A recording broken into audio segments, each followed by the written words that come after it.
I'm happy to answer some questions. And if not, I'm happy to leave. Yes.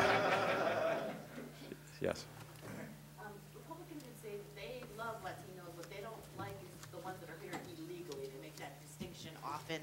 It's the illegal immigrants that they are concerned about, not legal Latinos. I just wonder what you thought of that distinction that they make. Yeah, that's a falsehood. And here's why. Why is it then that when we had legal permanent residents, people who obeyed the law, followed the rules, did everything right, that it was Republicans who opposed including legal permanent resident children in the state child health insurance program? If you want to show the difference between those who have come undocumented and those who have followed the law, obeyed the rules of the nation, and done everything right, and been good citizens, you would have included legal permanent resident children in the children's health insurance program. Republicans told us, if you put that in, it will be a deal breaker. There will be no S-chip. Now, I got bogged down in other issues as well, but they told us right off the bat. That's one of many examples I can give you where they do not differentiate between those who have obeyed the laws, followed the rules, and are, in all respects, great citizens, and those who are undocumented in the country. And, and the list goes on language issues, on the pursuit of in the Justice Department, on civil rights divisions, on issue after issue. They show that they do not stand on our side. Yes, sir? Do you have any concerns about the ways that the Democratic presidential candidates are talking about immigration and Hillary Clinton's struggle to talk about driver's licenses? Yeah, I think that they need to understand as well. I saw a list of national polls yesterday, and every Tuesday at the Democratic luncheon we get a preview of polls, some which we conduct, some that are conducted by other groups, and some that are conducted by news organizations. And the latest poll I saw, once again, when Americans were asked in open-ended questions, what are the things you care about? Immigration ranked 5th with 7%, not even in double digits. The economy, health care, the war in Iraq, consumer issues, which I take to be subprime issues, all ranked above it. And that has consistently been the reality. Now, it drives a certain percentage of the electorate, particularly in the Republican electorate, but it isn't. Most Americans are mainstreaming their thought. They want to have security at the borders, and we agree with that. They want to ensure that people follow the law, and we agree with that.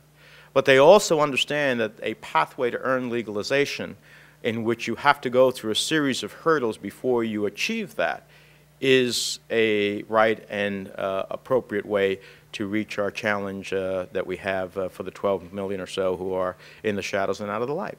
So I hope that Democrats are not going to cower to the 7% of the electorate that is largely not going to be there with them anyhow on a whole host of other issues. Do you think they are cowering? I don't think so, but as we progress and move to the general election, I hope they don't feel that that's a necessary pressure.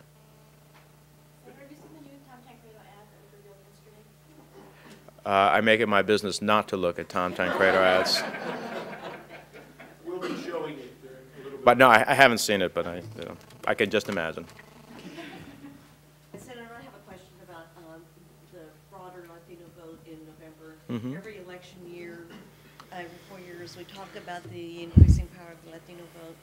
And I wondered if you could tell us what you think makes this year really differently in terms of productivity of the vote. There's always the potential, but then it kind of falls short. What is going to make that different this year? I think two things. 2006, which was not a presidential year, while the popular midterm elections vote went down overall, Latino vote went up as a percentage of the vote in midterm elections. Very critical. 2007, look at state and local elections, particularly look at Virginia, look at New York, notwithstanding the issue of the driver's licenses. Look at what Republicans try to do to use immigration as their successful wedge issue, and what happened in Virginia, what happened in New York, Democrats won. But that also stirred larger Latino votes. So the bottom line is if in midterm elections, when the general electorate is going down, Latino voting is going up.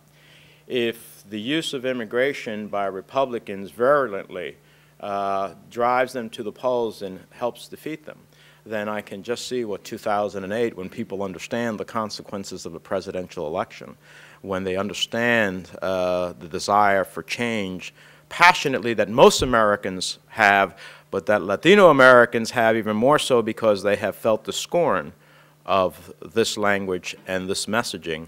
I think you're going to see some record votes, and that's why I think the dynamics is different. A maturing in a political context that makes a difference. Senator, I'm Jonathan Kaplan with the Hill newspaper. In the House, if the way to turn out the Hispanic vote is pursuing policies of inclusiveness, why are certain House leaders giving cover to some of the freshman Democrats to team up with Tom Tancredo and do a sort of an enforcement-only immigration bill? Well, I can't speak for the House leadership, and I'm not quite sure what they are doing or not doing. I think at the end of the day, certainly Speaker Pelosi has been an advocate of comprehensive immigration reform. Her only caveat was, let's see what the Senate does first and move it out of the Senate. Unfortunately, a majority, we lose sight of that, a majority of the United States Senate voted to move forward on comprehensive immigration reform. However, Republicans who are virulent on this issue in opposition to comprehensive reform created the need for a high watermark of 60 votes to end the filibuster. That could not be achieved. So that's why it never got to the House. I think if it had gotten to the House, you would have seen support for comprehensive immigration reform at the end of the day. I think your program's got to move on. I appreciate very much the opportunity. I think you're going to see a great presentation. And again, we appreciate NDN's work. Thank you very much.